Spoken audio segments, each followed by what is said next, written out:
Allahabad high court ने मुस्लिम पक्ष को बड़ा झटका दिया है। खासतौर पर उन 5 याचिकाओं पर हुई सुनवाई के बाद जो फैसला आया है उसमें सिविल वाद की पोषणीयता को चुनौती देने वाली याचिकाओं को खारिज कर दिया गया है। यानी जो सिविल डिस्प्यूट की मेंटेनेबिलिटी पर सवाल खड़ा करते हुए याचिका दाखिल की गई थी उन्हें खारिज कर दिया है। मस्जिद इंतजामिया कमेटी और वक्फ बोर्ड की याचिका को खारिज किया गया है। जाने से किसी को रोक नहीं है। एक पक्ष अगर पीड़ित है तो उसे ऊपर की अदालत खुली हुई है, न्यायालय में जाने के लिए वो जा सकती है। Ashok Kumar Singh, president high court bar association Allahabad.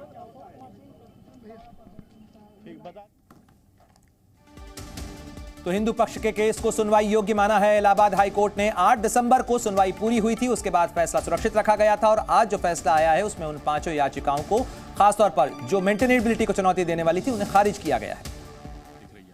जो न्याय है, हम लोग रोज जीतते हारते मुकदमा, हमारे चेहरे ऐसे ही रहते हैं। अब ये कहा जा रहा है कि जो मुस्लिम पक्ष है वो सुप्रीम कोर्ट की तरफ भी रुख कर कहीं भी जाए, उनके पास पैसा है, समय है, इसको लटकाना चाहते हैं सुप्रीम कोर्ट जाए, लेकिन फैसला यही रहेगा। जो यहाँ फैसला हुआ वही मान्य रहेगा। धन्यवाद। सर्वे वाली बात जो है, सर्वे अब सर्वे को लेकर भी याचिका थी, तो क्या अब सर्वे जारी रहेगा? बिल्कुल रहेगा। जो डिसीजन हुआ उसी पे है, कोर्ट के डायरेक्शंस है, वो डायरेक्शंस हम देखेंगे, फैसला पढ़ेंगे, उस पर विधि विचार किया जाएगा, लेकिन डायरेक्शन का ही फॉलो होगा। नहीं होता तो मानहानि है। तो देखिए, सीनियर अधिवक्ता हैं हाई कोर्ट के, वो साफ कह रहे हैं कि फैसला सर्वमान्य है, यानी जो कोर्ट ने फैसला दिया है वो सभी को मान्य है, चाहे वो मुस्लिम पक्ष हो या हिंदू पक्ष हो। और खास बात यह है कि जो 1991 से मामला चल रहा था उसको अब 6 महीने के अंदर निस्तारित भी करना होगा। ये कोर्ट का बड़ा फैसला है, यानी 6 महीने के अंदर मुस्लिम पक्ष की जो आपत्तियां हैं हिंदू सब निस्तारित हो गया। किसी चीज को केवल लटकाना ही न्याय नहीं है। वैसे भी देर से, बहुत देरी होने से न्याय का कोई मतलब नहीं रह जाता, इसलिए न्यायालय ने बहुत ही अच्छा निर्णय दिया है कि 6 महीने में से निस्तारित किया जाए। इस फैसले को देख रहे हैं, कितना ऐतिहासिक फैसला लग रहा है? यह एक बहुत बड़ा ऐतिहासिक फैसला है, क्योंकि बहुत दिनों से ये मामला लंबित है और एप्लीकेशंस डाल करके केवल मामले को लटकाया जाए। अच्छा, जो फैसला है कि इसके बाद सुप्रीम कोर्ट मुस्लिम पक्ष जा सकता है? बिल्कुल जाए, जाने से किसी को रोक नहीं है। एक पक्ष अगर पीड़ित है तो उसे ऊपर की अदालत खुली हुई है, न्यायालय में जाने के लिए वो जा सकती है। Ashok Kumar Singh, president high court bar association Allahabad.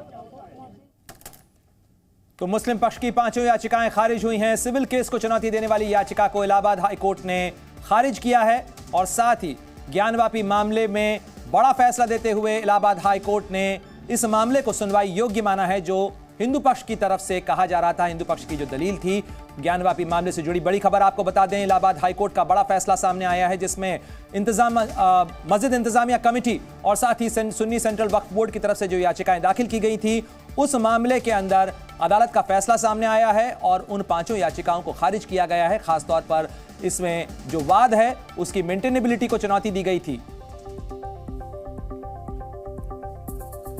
और देखिए, इस मामले को लेकर दोनों तरफ की दलीलें क्या थी, हिंदू पक्ष की तरफ से क्या कहा जा रहा था, मुस्लिम पक्ष की तरफ से क्या तर्क दिए गए, वो भी आपको दिखा रहे हैं। हिंदू पक्ष की तरफ से कहा गया कि ज्ञानवापी परिसर में स्वयंभू ज्योतिर्लिंग है। साथ ही मुस्लिम पक्ष ने इसे चुनौती देते हुए कहा था कि ज्ञानवापी परिसर में कोई मंदिर नहीं है। साथ ही उसमें जो हिंदू वर्शिप एक्ट है उसका भी हवाला दिया गया, इसमें प्लेसेस ऑफ वर्शिप एक्ट का भी हवाला दिया गया था।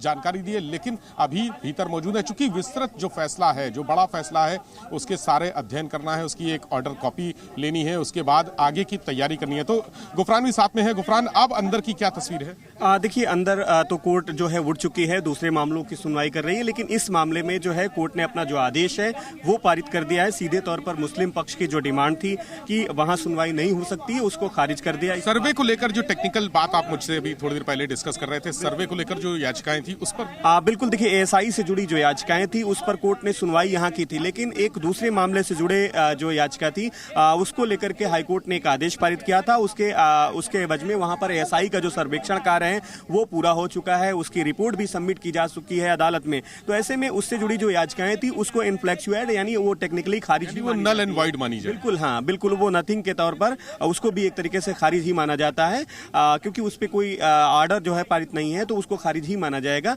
लेकिन जो सिविल वाद से जुड़ी याचिका थी उसमें मुस्लिम पक्ष के लिए राहत की खबर नहीं मिली। उनको इतना जरूर कहा कोर्ट ने कि आप निचली अदालत में जाकर के अपनी जो बातें हैं वो रखेंगे, और 6 महीने का ड्यूरेशन भी जो है वो कोर्ट ने तय किया है कि इतने दिनों के भीतर इस पूरे मामले को निस्तारित किया जाए, सुन करके जो है वो नतीजे पर पहुंचा जाए। तो यहां से हाईकोर्ट से जो राहत की उम्मीद लगा करके मस्जिद की इंतजामिया कमेटी, वक्फ बोर्ड पहुंचा था, वर्शिप एक्ट का हवाला दे रहा था, उन तमाम दलीलों को कोर्ट ने खारिज कर दिया। रूल 711 भी कहा जा रहा था कि इसके अकॉर्डिंग निचली अदालत जो ट्रायल कोर्ट होती हैं वो सुनवाई नहीं कर सकती। इन दलीलों को कोर्ट ने खारिज कर दिया, नहीं माना। सीधे तौर पर ये मुस्लिम पक्ष के लिए कहीं न कहीं से झटका है। अब देखना ये होगा कि जब मुस्लिम पक्ष इस पूरे ऑर्डर को विस्तृत तरीके से समझेगा तो निचली अदालत में जब जाएगा तो अपनी जो बात है वो किस तरीके के रखता है, और क्या इस ऑर्डर के अगेंस्ट वो सुप्रीम कोर्ट भी जा सकता है, ये अभी इस पर साफ नहीं है। इसको लेकर के दोनों पक्ष, खास करके जो वक्फ बोर्ड भी इसमें पार्टी है,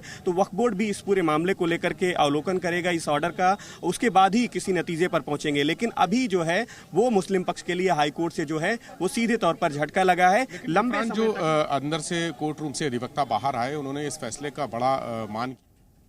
और इस खबर पर ज्यादा जानकारी के लिए सीधे रुख करते हैं, मेरे सहयोगी नीतीश पांडे हमारे साथ जुड़ गए हैं। नीतीश, जरा बताइएगा कि इस मामले को लेकर हिंदू पक्ष जाहिर तौर पर इस जीत की खुशी भी मना रहा होगा, आपके साथ सोहनलाल आर्य हैं जो कि इस मामले में वादी भी हैं, क्या कुछ उनका कहना है?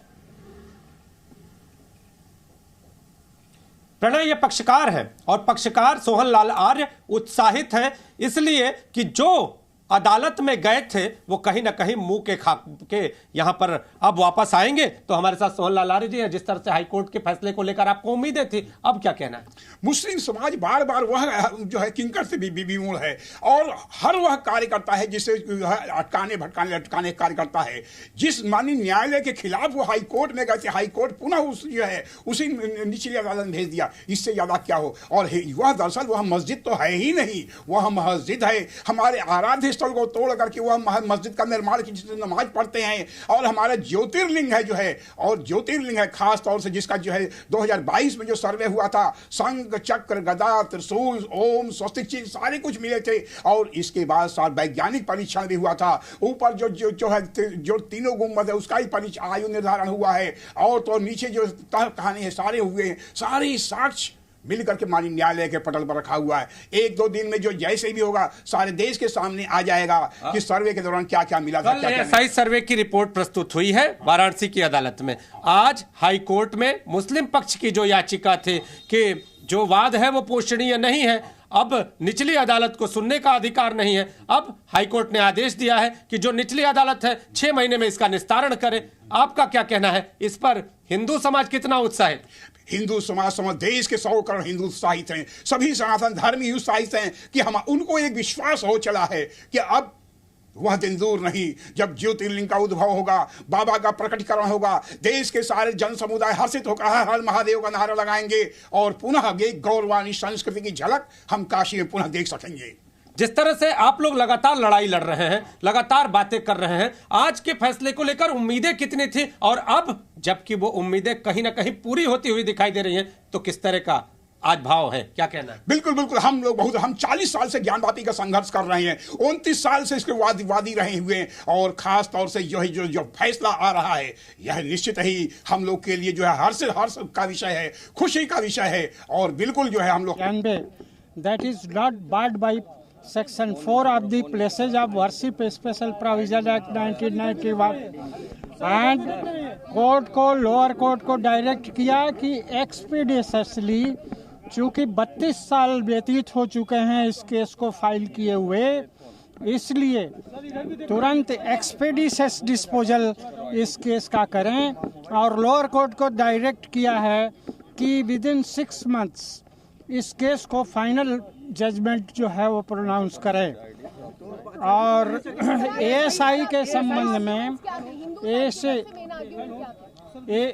मैं कंप्लीट कर रहा हूँ। एएसआई के संबंध में माननीय न्यायालय ने ये कहा कि वाद संख्या 18/21 में राखी सिंह के केस में जो एएसआई के द्वारा रिपोर्ट फाइल की गई है कल जनपद न्यायाधीश वाराणसी के न्यायालय में, वो same report shall be filed in this case, and if any direction in the order has been not complied with in that ASI report, again वो सर्वे करें और उसकी भी रिपोर्ट फाइल करें इस केस में। इस प्रकार का डायरेक्शन एएसआई को भी दिया गया है। वजूखाने का भी फिर से वजूखाने एरिया का भी होगा। वजूखाना का डिस्प्यूट और जो ऑर्डर है वो इस केस के लिए माननीय उच्चतम न्यायालय ने नहीं दिया है, इसलिए वजूखाने का भी होगा सर्वे इस केस में। जो बचा हुआ बिल्कुल किया जाएगा। अच्छा, 1991 वर्षीपैक्ट का जो बार्ड बता रहे थे उसको किस तरह से कोर्ट ने खारिज कर दिया? उसको कोर्ट ने यह खारिज कर दिया कि किसी भी धार्मिक स्थल का डुअल धार्मिक कैरेक्टर नहीं हो सकता, केवल या तो मस्जिद हो सकती है या तो मंदिर हो सकती है। तो इस बात को साबित करने के लिए कि मौके पर 15 अगस्त 1947 को क्या धार्मिक स्थिति है, इसके लिए लोअर कोर्ट साक्ष्य ले और साक्ष्य लेकर के यह निर्धारित करे कि वह जी न्यूज़।